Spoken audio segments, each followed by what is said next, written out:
Has there ever been a more thrilling Heisman Trophy race? Eclipsed Barry Sanders' single season record?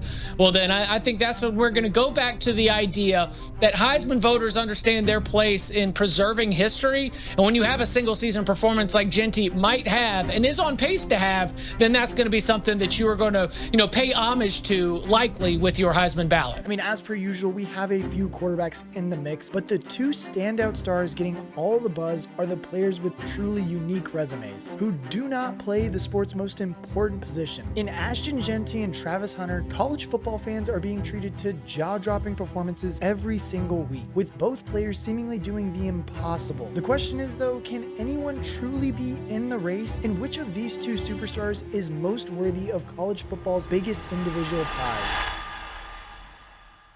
Are you looking for a new book this football season? BetUS is the answer. They have the fastest and easiest payouts in the industry, along with 24/7 personalized service 365 days a year. Not only that, but they have live wagering on all major games, so if you see something mid-game and want to make a wager on it, you can. And the best part is you get 10% back on your net losses twice a year. And now look, you guys knew I had to come through with you guys for a promo code, so make sure that you guys are using code YouTube150 for a nice 150% deposit bonus on up to $2,000. That's right, we were doing 125%, but we said screw that, we're giving you guys 150% instead. Again, that is promo code YouTube150 for a 150% deposit bonus on up to $2,000. Again, thank you to BetUS for sponsoring today's video, but for now, let's hop back into it. And if you want to make a bet, make sure you go to our sponsor today, BetUS. Shout out to them. But honestly, the Heisman race is heating up right now. Not only that, but the frontrunners are starting to make their cases of why they should win the trophy. Travis Hunter knows he's in with a shot, and he took a dig at one of his Heisman rivals, Ashton Jeanty, last week by saying, I don't know who was there. I mean, y'all see Ashton Jeanty, but it's not like we haven't seen a running back that's good. All right. We haven't seen a player that plays both ways, and I'm gonna keep saying that. It's like he have 95 carries. Yeah. For 1,000 yards. Yeah. If I had 95 catches, how much yards you think I have?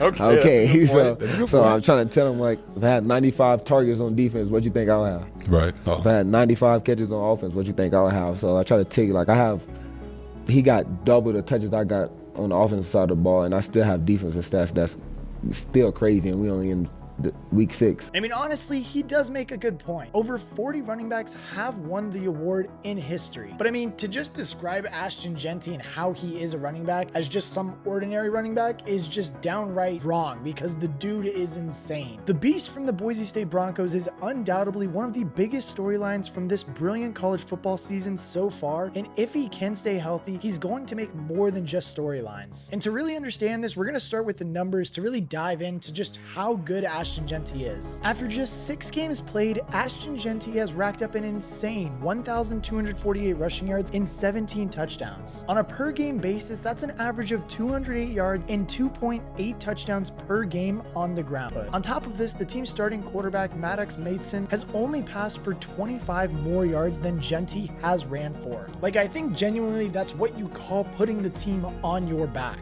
What makes all of this even more impressive though is that it's not like Jeanty is just relying on pure volume. He has been insanely efficient, posting a remarkable 9.9 yards per carry from his 126 attempts. That is second most in the nation amongst running backs who have had at least 50 carries. And he does all of this despite Boise State's opponents knowing exactly what the Broncos want to do. And as we all know, it's simply just running the ball. And for some reason, there is still just no reason they can stop it. But why is that? And to really honestly answer it, I think it's because Ashton Jeanty is just one of the most complete and well-rounded running backs we have seen in recent years. I mean, his vision and ability to process what is going on at the line of scrimmage are second to none, which he combines with patience to allow his lanes to materialize. He doesn't panic, and then when he sees his opportunity, he explodes into action. His best weapon by far is his jump cut, allowing him to rapidly switch from one lane to another when required. Then when he is in open space, he can turn on the jets and take it to the house. So far this year, he has touchdown runs of 77 yards, 70 yards, 75 55 yards and 54 yards, proving that he is a big play waiting to happen. But it's not just speed and vision that get the job done for him. The other ace he has up his sleeve is something that Alvin Kamara kind of has, and I can see Jeanty kind of relating to also, is he has remarkable contact balance and strength. I mean, so often we see defenders simply bounce off of him, evidenced by the fact that he leads the nation with 56 missed tackles forced. Like, I mean, this dude's highlight reel this year is full of outrageous plays in which you think the play is over, only for him to bounce out of several tackles and still find his way upfield for a big gain or touchdown. And I mean, to put into context how insanely hard he is to tackle, Jeanty boasts a whopping 7.25 yards per attempt after contact. That's almost 2 yards more than Jonah Coleman in second place. And I mean, if you took out Ashton Jeanty's yards per carries before contact and only included the yards he collected after contact, he would still rank in the top 10 on a yards per basis attempt. Like, I mean, simply put, this is not just some ordinary running back, and because of that too, he's already receiving a lot of buzz to be a 2025 first round pick. So now really honestly, the only other question that Ashton Jeanty has to answer is he gonna break Barry Sanders' NCAA single season rushing record? I mean, hey, kudos to Travis. Like, he balling for real. Like, he doing some stuff we ain't never seen nobody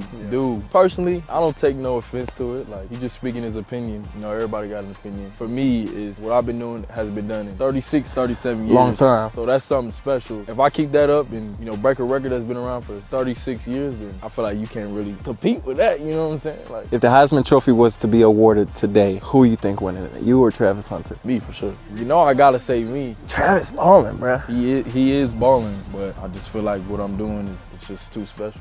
You know? He is currently on track to post just shy of that outrageous total of 2,628 yards based on a 12-game projection, but with the potential for a Mountain West title game and a bowl game on the cards, it is very possible. With all of that in mind, Travis Hunter's statement that it's not just like we haven't seen a running back that's good when assessing Jeanty's bid certainly sells the running back a little bit short. It also kind of shows off a little bit of arrogance that might not do Hunter any favors in the long run, but at least he does have a few things going in his favor. First and foremost, he is one of the college football's brightest stars, boasting a unique two-way skill set. As things stand right now too, Hunter is also projected to be a very early first rounder. The only difference with him is that it could be at two different positions. Ever since he entered the college game, he has thrived as both a wide receiver and a cornerback, giving him the ability to be a college football unicorn, which is a two-way athlete. And now look, I'm sure there have been many discussions around just really if Travis Hunter should specialize in either a cornerback or a wide receiver, but I mean, the way that he is playing at both of those positions week in and week out, being a two-way player, he can just keep pushing all those speculations down the road and continue to just be a great two-way player. And I mean, honestly, now halfway through his college football season, a lot of scouts and I think just NFL people, you know, that are in the circle, GMs,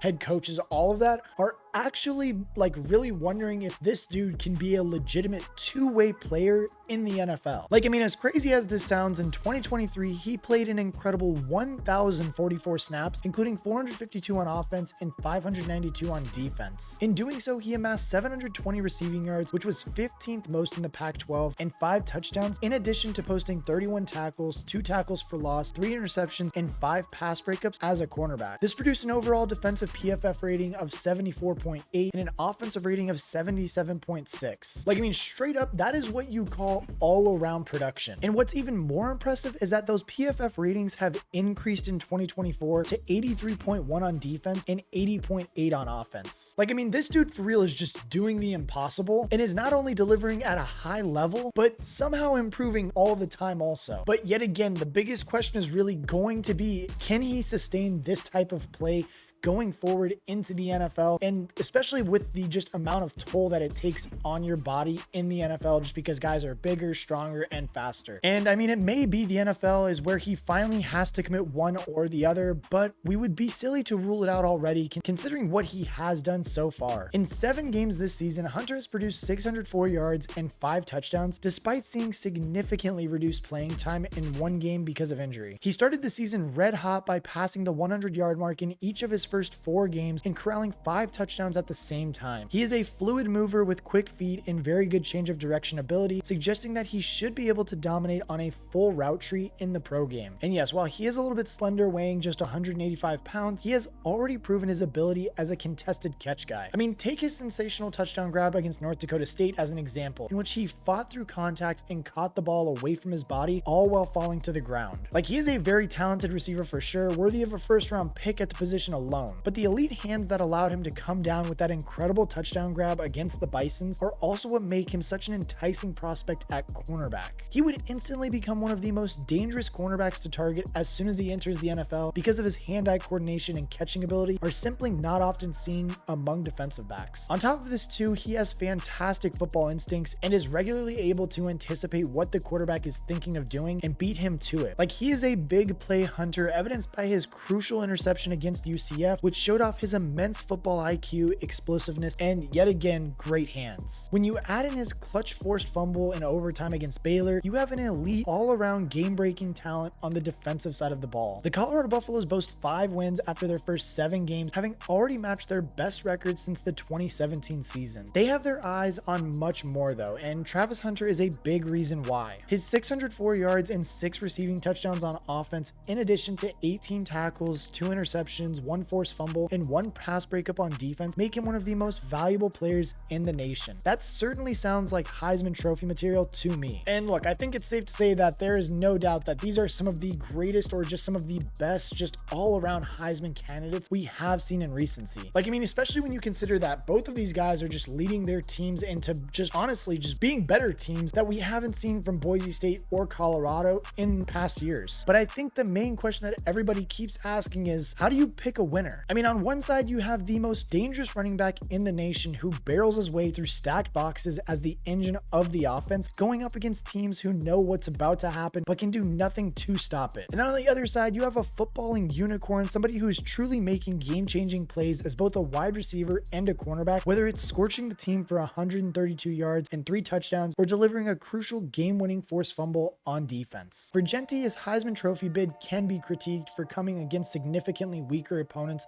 with the Mountain West Conference not being known for its high level of competition. However, Jeanty does have a pretty strong rebuttal to that particular argument, given that he scorched the number 2 ranked Oregon Ducks for 192 yards and 3 touchdowns in a narrow 37-34 defeat. I mean, in that game, Jeanty played a huge part in helping the Broncos almost defeat one of the top ranked teams in the nation and prove that he is a game breaker and is absolutely good enough to take down the higher level of competition. Nevertheless, the fact that Boise State is unlikely to be challenging for playoff football could dent his chances. Not to mention that only 3 running backs have won the award since the year 2000. And I mean, if successful, Jeanty would be the first running back to win the Heisman Trophy since Derrick Henry in 2015. For Hunter though, injuries have been a major concern for his Heisman Trophy bid. Playing so many snaps is always going to take its toll, and after missing several games due to injury in 2023, he has already been taken out of 1 game this year. Thankfully, Hunter did not have to miss the next game, but he did only have 2 catches for 17 yards in that game against the Arizona Wildcats. It's worth noting though that Colorado eased to a 34-7 victory in that game. It never really looked like they were going to lose, which could have led to the Buffaloes to ease just the workload of their star player. The other major factor that Travis Hunter will have to contend with is that his counting stats will likely fall well short of